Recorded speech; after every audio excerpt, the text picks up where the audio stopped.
Le cours de Monsieur Peigné. La dernière fois, on a parlé de concavité et de convexité. On a notamment donné les critères pour les fonctions de classe C1 et de classe C2. Mais à chaque fois, quand on parlait de concavité et de convexité, c'était pour qualifier des fonctions sur leur ensemble de définitions tout entier.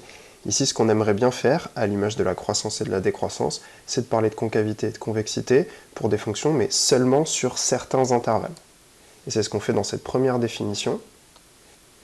Ici, lorsqu'on a un intervalle J, on peut considérer f restreinte à J, qui est donc la fonction f, où on regarde seulement, qui est donc f que l'on regarde seulement sur l'intervalle J, et on dira que f elle est convexe sur J si cette fonction f restreinte à J est convexe sur J.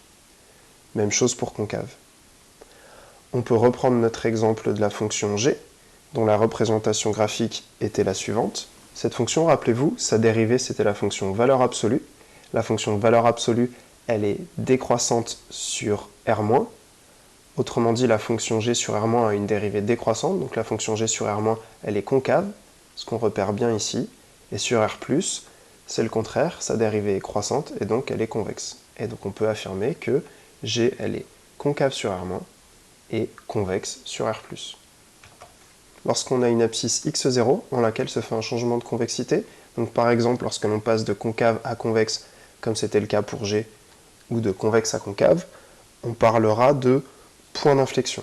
Donc attention, point d'inflexion, c'est un point de la courbe, en particulier il a deux coordonnées, une abscisse et une ordonnée. Pour expliquer que c'est un point d'inflexion, il faut dire que sur un intervalle qui finit en x0, elle est convexe, puis que sur un intervalle qui commence en x0, elle est concave, ou bien le contraire, que sur un intervalle qui finit en x0, elle est concave, et que sur un intervalle qui commence en x0, elle est convexe.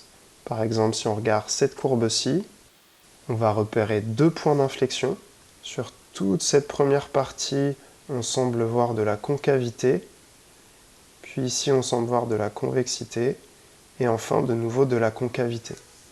Ici, il semblerait qu'il y ait un point d'inflexion, et ici, il semble qu'il y ait un deuxième point d'inflexion. Si on regarde pour ce premier point d'inflexion par exemple, on voit qu'effectivement, on peut trouver deux intervalles, un qui finit en x0, un qui commence en x0, de même longueur alpha, sur lesquels f est ici concave, puis ici convexe. Et si on reprend l'exemple de la fonction g, on voit qu'on a un point d'inflexion qui a pour coordonnées 0, 0, puisque avant 0, on a déjà justifié que la fonction était concave, et après 0, on a déjà justifié qu'elle était convexe.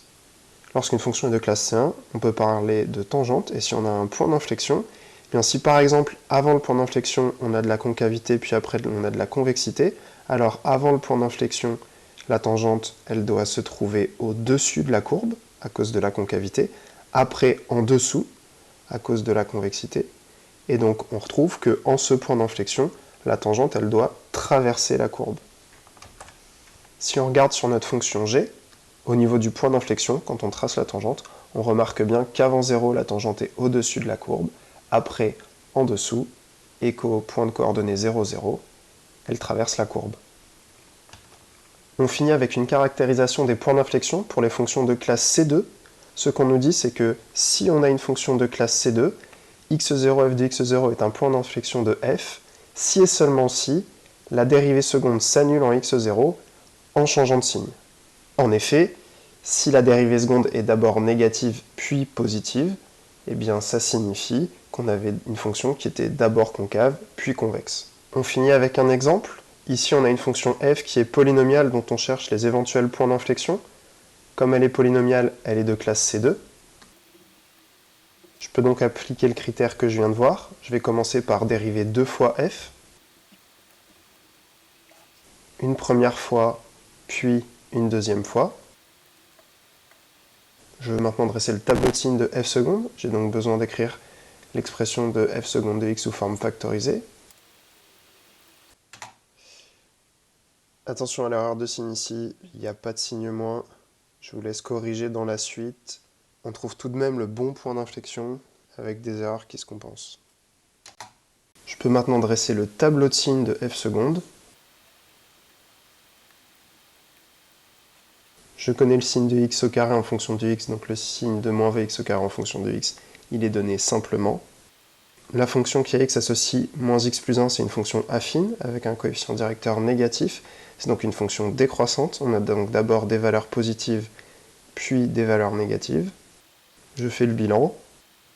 Je constate alors que la dérivée seconde s'annule 2 fois, mais seulement une fois avec un changement de signe.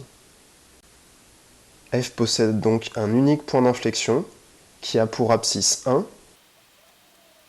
Il ne me reste plus qu'à calculer l'ordonnée du point d'inflexion. Et finalement, F admet un point d'inflexion qui a pour coordonnée 1 huitière. Voilà qui achève ce chapitre.